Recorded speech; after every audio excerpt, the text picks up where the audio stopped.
ചെറുവത്തൂർ മട്ടലായി ദേശീയപാതയിൽ വിള്ളൽ കണ്ടെത്തി അറ്റകുറ്റപ്പണി നടത്തിയ ഭാഗത്ത് വീണ്ടും വിള്ളൽ രൂപപ്പെട്ടു. ജില്ലാ കലക്ടർ നിയോഗിച്ച വിദഗ്ധ സമിതി പഠനം നടത്തി പോയതിന് പിന്നാലെ തുറന്നുകൊടുത്ത റോഡ് ഭാഗത്താണ് വീണ്ടും വിള്ളൽ ഇണിരിക്കുന്നത്.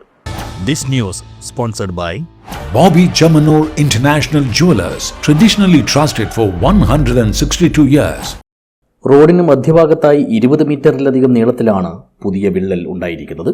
2 ദിവസം മുമ്പ് വിള്ളൽ കണ്ടെത്തിയ അതേ ഭാഗത്താണ് ഈ വിള്ളലും. കോൺക്രീറ്റ് പ്ലാസ്റ്ററിംഗ് നടത്തി മുകളിലൂടെ ടാറിംഗ് ചെയ്ത ഭാഗത്താണ് രണ്ടാമതും വിള്ളൽ വീണിരിക്കുന്നത്. ഇവിടെ റോഡ് അമർന്ന നിലയിലുമാണ്. കലക്ടർ നിയോഗിച്ച വിദഗ്ധ സമിതി പരിശോധിച്ചു പോയതിന് പിന്നാലെ ഇവിടെ ഭാഗികമായി റോഡ് ഗതാഗതത്തിന് തുറന്നുകൊടുത്തിരുന്നു.